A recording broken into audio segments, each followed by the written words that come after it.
क्या जी, कहिए वन जी, नेशन। आज वन नेशन वन इलेक्शन की यहाँ से हस्ताक्षर अभियान से शुरुआत की गई। आज student for one nation one election की भगवान वाल्मीकि आश्रम कुरुक्षेत्र की ऐतिहासिक धरा से आज शुरुआत की गई है। हमारे लिए बहुत ऐतिहासिक और ये गौरवमयी क्षण हमारे सबके युवा छात्र नेताओं के लिए हैं, जिनकी अगुवाई में भाई हमारे राहुल गुलिया जी जो हमारे जिला के संयोजक है इस अभियान के। मैं प्रदेश का इस अभियान का संयोजक हूँ और ओवरऑल कार्यक्रम का मैं सह संयोजक हूँ। तो ऐसे ऐसे में हमारे भाई रविंदर जी जो लोकसभा के संयोजक है, रविंदर कालवण जी लोकसभा कुरुक्षेत्र के संयोजक हैं।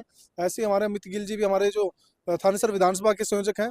यहाँ पे सभी युवा साथी एकत्रित होकर के आज student for one nation one election, और हम हरियाणवी युवाओं ने तो नारा दे रखा है, हरियाणवी युवा support student for one nation one election.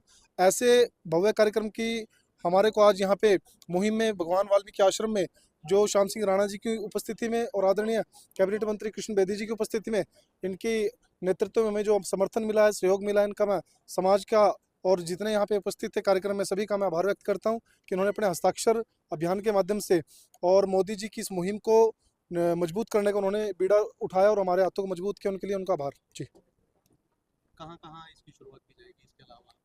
मैंने बताया कि मैं इस कार्यक्रम का मैं प्रांत का संयोजक हूँ और इसमें मुझे आज मैं करनाल, कुरुक्षेत्र, कैथल, अम्बाड़ा, यमुनानगर 4 जिलों में मैं प्रवास पे रहूँगा। और कुरुक्षेत्र में आज हमारा दूसरा कार्यक्रम था, तो अभी इसके बाद कैथल जाऊँगा। उसके बाद फिर मैं अम्बाड़ा और फिर यमुनानगर प्रवास करके इसके अभियान को बड़े तेज़ी से इसको सिग्नेचर कैंपेन को हम आगे बढ़ाने का काम करेंगे।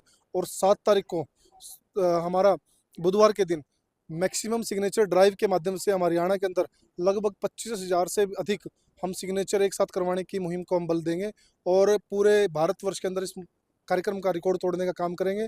और आदरणीय मोदी जी ने जब इस मुहिम को उठाया, उनका पर्पज़ एक ही था कि हम लोग डिक्टेटरशिप में नहीं, हम लोकतांत्रिक प्रणाली में, लोकतांत्रिक आम जनमानस की व्यवस्था में हम विश्वास रखते हैं। तो आम जनमानस के सहयोग से ये बिल पारित हो, और करने को तो मोदी जी इसको लोकसभा के अंदर पारित कर सकते थे, मगर आम जनता की सहमति बनाने के लिए हमारे लोगों को इसमें उतारा गया जिम्मेवारी दे करके। और ये कोई एक विशेष पार्टी का कार्यक्रम नहीं है, ये कार्यक्रम पूरे देश का है और इसके अंदर सभी दलों को, राजनीतिक दलों को खास करके अपना सहयोग समर्थन देने की जरूरत है। क्योंकि आज जितना भी पैसा खर्च होता है चुनाव के अंदर, वो सारा का सारा आम जनता के टैक्स का पैसा खर्च होता है। और अभी पिछला चुनाव का आंकड़ा की अगर मैं बात करूं तो लगभग 1,35,000 करोड़ पिछले लोकसभा चुनाव में खर्चा आया था। तो ये सारा खर्चा हम लोग कंक्लूड करके सोच रहे हैं कि एक समय पे एक चुनाव हो, क्योंकि एक पर कैपिटा की बात करें खर्चे की तो 1,400 रुपये पर कैपिटा खर्चा आता है चुनाव के अंदर, भुगतान जो होता है। तो उसको हम कम से कम रुपए में करवाएं, तो ऐसी योजना मोदी जी ने चलाई है। और ये निश्चित तौर पे देश की उन्नति तरक्की में जो हमारा आरएसएस का और मोदी जी का संकल्प है कि 2047 में भारत को विकसित भारत बनाएंगे, उस विकसित भारत की बुनियाद के अंदर ये एक राष्ट्र एक चुनाव नीचे नींव मजबूती प्रदान करेगा। जी, धन्यवाद।